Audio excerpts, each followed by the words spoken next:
Hi, it's Chrissy, and in this video we're going to talk about PET scans. If you're preparing to get a PET scan, I created this video to talk about my experience getting PET scans and what you can expect during the process. I go over the beginning to end of what to expect, as well as something we call in the cancer community scanxiety. So scanxiety is scan anxiety, which is the anxiety you feel when you're waiting on results. And I have to say, after having multiple PET scans, it's a real thing, because that time that I wait from when you get scanned till you get back the results of the scan is a trying time. So be gentle with yourself. The first thing I want to do, though, is just briefly go over what the PET scan is and what you can anticipate if you're getting ready to go in for one. So the first thing they're going to do is ask you to fast before your procedure. So I recommend you schedule a morning appointment so that you go to bed and you're already fasted the number of hours you need to be fasted, and wake up in the morning and go to your appointment if it's at all possible. It just makes it easier. Now, when you arrive to your appointment, you're going to be taken to your own individual room, and then they're going to inject you with a radioactive tracer. And this is a little chilly just because it's at room temperature. Okay.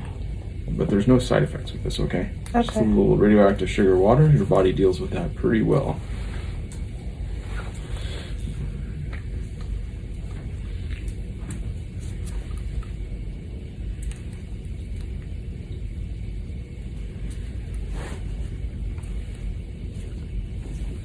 So it's like a radioactive sugary substance, and they give that to you, and then you wait in the room for about an hour until you get your scan.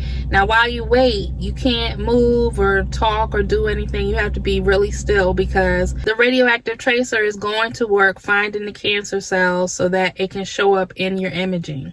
Now, after you've waited, they're going to take you into the room where the machine is, and you'll lay down, and they'll most likely give you a warm blanket, and you'll need it, because sometimes I find when I go in to have these procedures done, the room is kind of cold, so it's nice to have a little warm blanket. And they'll probably ask you, what music do you want to listen to? So that's nice too. Now, from start to finish, once you get into the room that they take the images, it usually takes about less than an hour.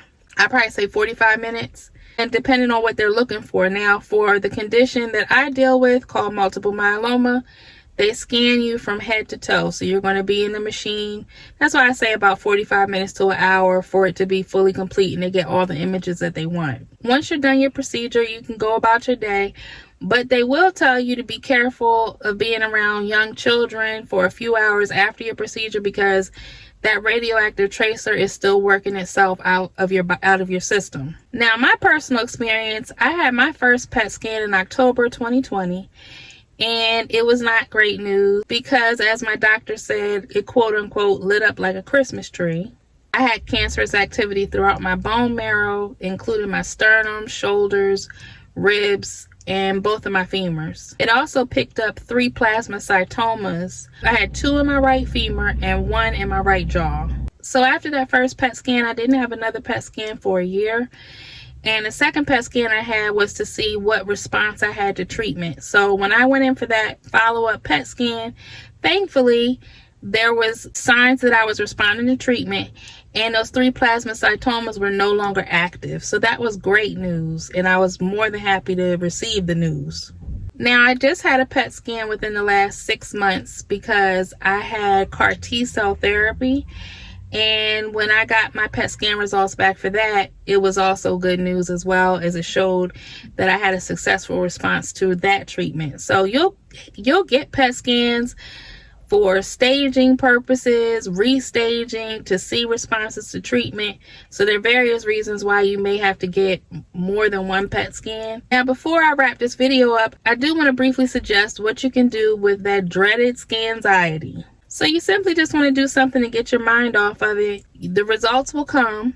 So waiting by the phone or waiting by the computer to see what your results are is not going to make them come any quicker.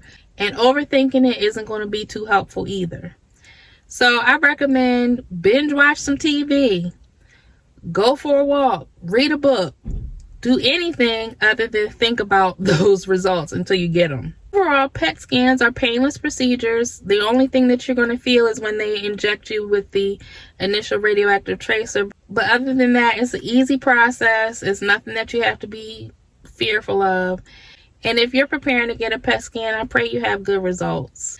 So I hope this video in some small way helped prepare you, and hearing about my experience gave you some inside information as to what you can expect for your PET scan. Thanks for watching this video. Don't forget to like, comment, and subscribe to my channel, and I'll see you in another video. Bye.